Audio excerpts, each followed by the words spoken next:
କିଏ ବା କହିବ? ମୁଁ ତ ଅନେକ ଲୋକଙ୍କ ଠାରୁ ଶୁଣୁଛି ଆଉ ଏ କଥା ଗୁରୁଜୀ ମଧ୍ୟ କହୁଥିଲେ। ନା ମା ନା, ଏ ସବୁ ସମ୍ପୂର୍ଣ୍ଣ ମିଛ। ଗୁରୁଜୀ ଗୁରୁଜୀ ଆପଣ କୁହନ୍ତୁ, ମୋ କଣ ପାଠଶାଠରେ ମନ ଲାଗୁନି? ଯେମିତି ଅନ୍ୟ ଛାତ୍ରଛାତ୍ରୀମାନେ ପାଠ ପଢୁଛନ୍ତି, ମୁଁ ମଧ୍ୟ ସେମିତି ପାଠ ପଢୁଛି। ହେଲେ ଆପଣ ମାଆକୁ କଣ କହିଦେଇଛନ୍ତି ଯେ ମା ମୋ ଉପରେ ରାଗି ଯାଉଛନ୍ତି?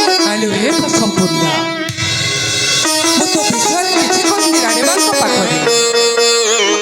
ଗୁରୁଜୀ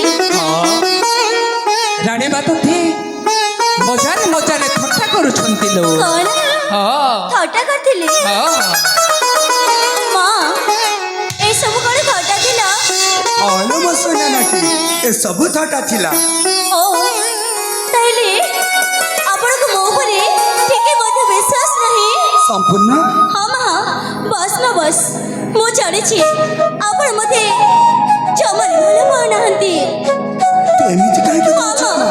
ମୁଁ ଜାଣିଛି ଯଦି ଏ ଜାଗାରେ ମୋ ବାପା ହେଇଥାନ୍ତେ ହେଲେ ମୋ ମନ କଥାକୁ ବୁଝି ପାରିଥାନ୍ତେ।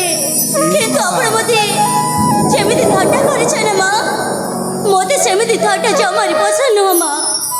ଏ ମା, ଟିକେ ଥଟ୍ଟା କରିଦେଲି ବୋଲି ତୁ ମୋ ଉପରେ ଏତେ ଅଭିମାନ କରୁଛୁ? ହଁ ମା, ଏ ମା। ମୁଁ ଆପଣଙ୍କ ସହିତ ଜମାରୁ କଥା ହେବିନି। ସମ୍ପୂର୍ଣ୍ଣ, ତୋ ମା କଣ ତତେ ଥଟ୍ଟା କରିପାରିବନି? ଟିକେ ଥଟ୍ଟା କରିଦେଲି ବୋଲି ତୁ ମୋ ଉପରେ ଏତେ ଯେ ଅଭିମାନ କରୁଛୁ? ମୁଁ ତତେ ଏତେ ଭଲ ପାଏ ରେ ମା। ଏ ମା, ମା ମୋ ଥଟ୍ଟା ଯଦି ତତେ ରାଗ ଲାଗୁଛି ନା, ମୁଁ ତୋ ଆଗରେ କାନ ଧରି ବସ୍ ଉଠେଉଛି। ନା ମା ନା ନା ନା ମା। ମା, ମୋ ଉପରେ ଆପଣଙ୍କର ଗେଲେ ହେଇଛି? ହଁ ଲୋ ମା, ମୁଁ କଣ ଏମିତି ଭୁଲ କେବେ କରିପାରିବି? ତା ବିଶ୍ୱାସ ମୋ ଉପରେ ଅଛି ରେ ମା। ହଁ ବାପା, ହଁ ମା, ଆପଣ ଯେମିତି ମୋତେ ଶିକ୍ଷା ଦେଇଛନ୍ତି ମୁଁ ସେଇ ପଥରେ ହିଁ ଚାଲୁଛି ମା। ମୁଁ ଏମିତି କେବେ ବି ଭୁଲ ପଥରେ ଯାଇପାରିବିନି। ତୁ ଠିକ କହିଛୁ ରେ ମା। କିନ୍ତୁ ମା, କଣ କହୁଥିଲୁ କି? ଜାଣିଛ ମା, ମୋ ସାଙ୍ଗସାଥୀ ମାନେ ପାଠ ପଢିବା ପାଇଁ ଚାଲିଗଲେଣି ଆଉ ମୁଁ ମଧ୍ୟ ଯିବାକୁ ଅଛି। ସେଥିପାଇଁ ମୋତେ କିଛି ଖାଇବାକୁ ବାଡ଼ି ଦିଅ।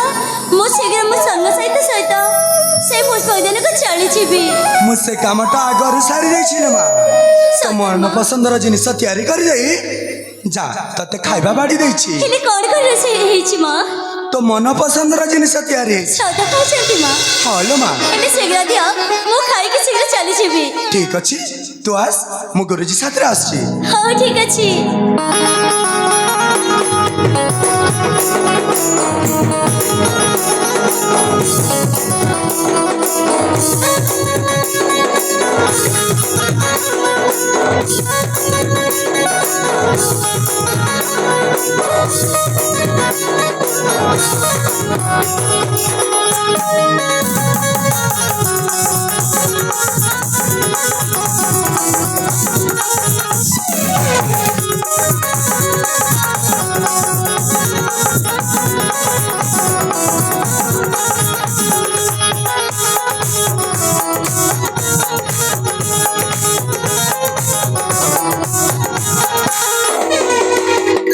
ଗୁରୁଜୀ,